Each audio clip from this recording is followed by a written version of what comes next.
सुस्वागतम शुभ स्वागतम. रंगवेद हा लोककलेचा, आनंद हा परंपरेचा, प्रणाम या सन्मित्राचा. आणि आपलं स्वागत आहे या आनंद सोहळ्यामध्ये. जागर करूया कोकणच्या लोकसंस्कृतीचा. नवरसमी उधळनिया चरणी तुझ्या, मान निघे गोड तुझी रंग पूजा. जरी थकलो नच सुटला संग तुझा, शरण तुला नाही मनी भाव तुझा. अवघे तुझेच गान रे ईश्वरा विठ्ठला नटवरा, खेळ रोज नवा गोड मानून घे रंग पूजा.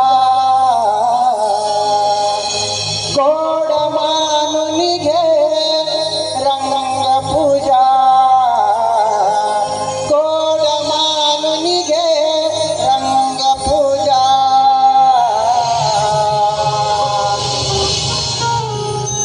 ज्ञानी आमचा राजा म्हणून सर्व जगाने मान्य केला संत शिरोमणी ज्ञानेश्वर माऊलींना अभिप्रेत असणारा, 14 विद्यांचा दाता, 64 कलांचा आगमती, महागणपती श्री विघ्नार्ता विघ्नेश, त्याला अभिप्रेत असणारी रंगदेवता आणि त्याला अभिप्रेत असणारी रंग शारदा. त्याचप्रमाणे आमची ग्रामदेवता श्री खेमवर्धन देवी, मुंबईची मुंबादेवी श्री माता लक्ष्मी, त्याचबरोबर विश्वातील सर्व साधू संतांच्या चरणी साष्टांग दंडवत.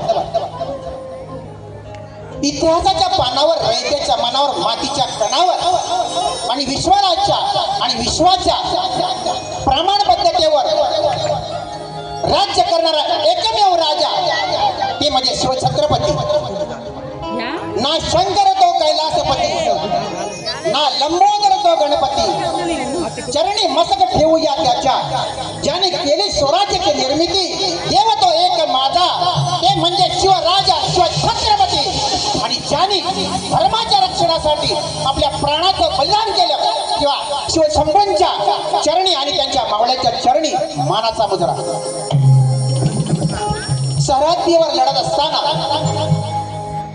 आपल्या छातीचा कोट करून तुमचं आमचं संरक्षण करणाऱ्या त्या शूरवीर जवानांना, देशाच्या स्वातंत्र्य प्राप्तीसाठी ज्याने ज्याने हुतात्मा पत्करलं त्या हुतात्म्यांना आणि सीमेवर रक्षण करीत असताना बलिदान देणाऱ्या त्या हुतात्म्यांना जय हिंदचा सलाम.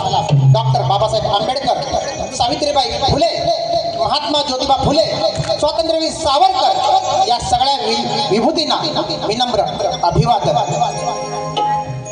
त्याचप्रमाणे या लोककलेचे पाईक असणारे आपण श्रोतृवृंद, माऊलीनं तुम्हाला शिवाची उपमा दिलेली आहे. श्रोते हे ज्ञानदेव, श्रोते हे ज्ञानदेव ही मूर्त प्रत्यक्ष शिव. म्हणजे आपण प्रत्यक्ष शंकराचे अवतार आहात. तर या लोककलेचे पाईक असणाऱ्या रसिक राजाला आणि त्यांच्या हृदयस्थ परमात्म्याला सन्मित्र लोककला मंडळाच्या वतीनं साष्टांग साष्टांग दंडवत. मित्र, नमन किंवा लोककला म्हणजे फक्त मनोरंजन नाही, तर लोककला नमन म्हणजे मानवी जीवन, विज्ञान आणि अध्यात्म यांचा त्रिवेणी संगम. या तिन्ही अंगाने जर का आपण विचार केला तर तुमच्या आमच्या जीवनामध्ये लोककलेचं अनन्यसाधारण महत्व आहे.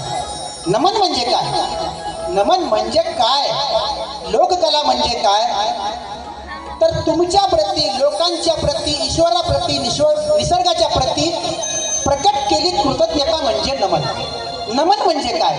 तर विज्ञानाच्या आधारे अध्यात्माच्या मार्गाने आपलं जीवन समृद्ध करण्याचे गुरुकिल्ले आपल्याला दिले की जेणेकरून या संस्कृतीच्या जीवावर आपण त्याच्या मुळाची आपली मुळं घट्ट ओढली जातात आणि एक समृद्ध जीवन देण्याचा दृष्टिकोन या लोककलेच्या माध्यमातून आपल्याला मिळतो. मित्र हो, सोशल लाईफ म्हणजे मानवी जीवन म्हटलं तर या लोककलेच्या माध्यमातून आपण नैतिकता आणि मूल्य याची शिकवण देतो. मनुष्याच्या भावभावना, सुख दुःख, त्याचप्रमाणे संघर्षाचं प्रतिबिंब या लोककलेमध्ये उमटलेलं असतं. समूह भावनाची जर का आपण विचार केला, समूह भावनेचा जर का आपण विचार केला तर देवोत्सवामध्ये, कुठल्या उत्सवामध्ये, सणांमध्ये आपण जी लोककला सादर करतो, नमन सादर करतो, भारूड सादर करतो, या लोककलेच्या माध्यमातून आपण एक सदृढ समाज निर्माण करत असतो, एक सामाजिक बांधिलकी जपत असतो, आपल्याला एकोपा वाढवत असतो. त्यामुळे सोशल सायन्समध्ये किंवा सोशल लाईफमध्ये याचं अनन्यसाधारण महत्त्व आहे. स्पिरिच्युअलिटी म्हणजे अध्यात्म आणि मानव, लोककलेचा काय संबंध आहे? अध्यात्म आणि लोककलेचा काय संबंध आहे? कुठल्याही लोककलेचा तुम्ही कुठल्याही अंगाने विचार करा, त्याचं नातं देवत्वाशीच जोडलं जातं.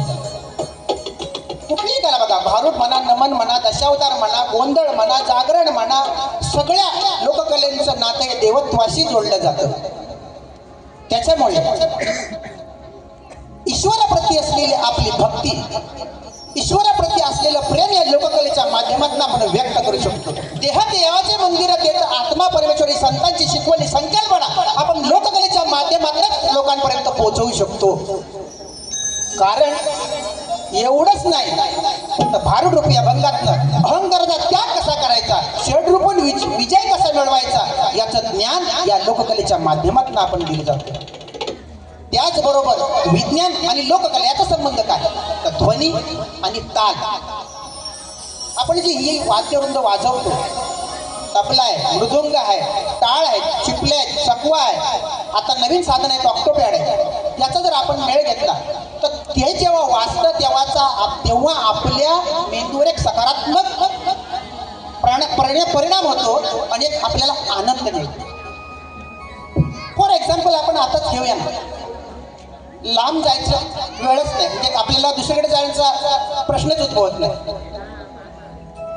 प्रश्न असा आहे की आपण जेव्हा एखादा गजर घेतो, मी म्हणतो घ्या तुम्ही टाळ्या तर वाजवा, आपण म्हणूया ज्ञानोबा तुकाराम,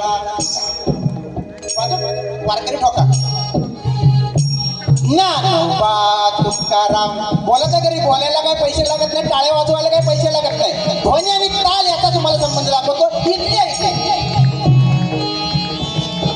ज्ञानोबा तुकाराम, ज्ञानोबा तुकाराम, ज्ञानोबा तुकाराम, ज्ञानोबा तुकाराम, ज्ञानोबा बोला, ज्ञानोबा तुकाराम, ज्ञानोबा तुकाराम, ज्ञानोबा तुकाराम, ज्ञानोबा तुकाराम, ज्ञानोबा तुकाराम, ज्ञानोबा तुकाराम, ज्ञानोबा तुकाराम, ज्ञानोबा तुकाराम, ज्ञानोबा तुकाराम, ज्ञानोबा तुकाराम, तुकाराम, तुकाराम, तुकाराम, तुकाराम, तुकाराम, तुकाराम, तुकाराम, तुकाराम, तुकाराम, तुकाराम, विठ्ठली गवरज हरी विठ्ठल श्री ज्ञानदेव तुकाराम पंढरनाथ भगवान की जय. या ताल पद्धतीने काय मिळतं? टाळ्या वाजवल्यावर आपल्याला एक सकारात्मक ऊर्जा मिळते. त्याच्यामुळे ही वाद्य आहे आणि लोककला याचा आपल्या विज्ञानाशी आणि आपल्या शरीराशी आणि आरोग्याशी महत्त्वपूर्ण संबंध आहे. आपण जी लोककलेमध्ये गाणी घेतो त्याच्यातनं समाज प्रबोधन होतं. अशा विविध अंगाने जर का आपण विचार केला तर या लोककलेचं अनन्यसाधारण महत्त्व आपल्या मानवी जीवनामध्ये. आपण समूहाने राहतो, याच लोककलेच्या माध्यमातून कोकणातली मंडळं टिकून येतात. याच लोककलेच्या माध्यमातून एकमेकांशी नात्याने ऋणानुबंध दृढ होतात, म्हणून ही मंडळं आणि हे कोकण टिकले. त्याच्यामुळे या लोककलेचा आपण सगळ्यांनी सन्मान करूया.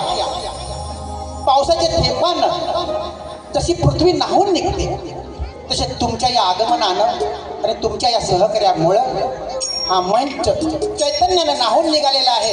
त्यामुळे पुन्हा एकदा सन्मित्र लोककला मंडळाच्या वतीनं आपल्या सर्व रसिक प्रेक्षकांचा मी अत्यंत आभारी आहे, ऋणी आहे. आणि ही लोककला आपल्या पुढील भविष्यकालीन वाटचालीमध्ये आणि नवीन पिढीमध्ये कशा पद्धतीने रुजवता येईल, तिचा नावलौकिक कशा पद्धतीने वाढवायचं आहे किंवा ती आपली समृद्ध करायची आहे, ती किती समृद्ध आहे हे सांगण्याची वेळ आज आलेली आहे. कारण याच्यापासून ही तरुण पिढी फार परावृत्त होते किंवा लांब जाते.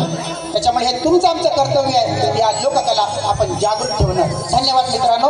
तर अशा या चैतन्यमयी वातावरणात आनंदाच्या सोहळ्यामध्ये रामनामानं हरिनामाने पारंपरिक गणानं या आपल्या कार्यक्रमाची सुरुवात करत पुन्हा एकदा सगळ्यांच्या मनापासून आम्ही या ठिकाणी हार्दिक सारतो. धन्यवाद धन्यवाद धन्यवाद.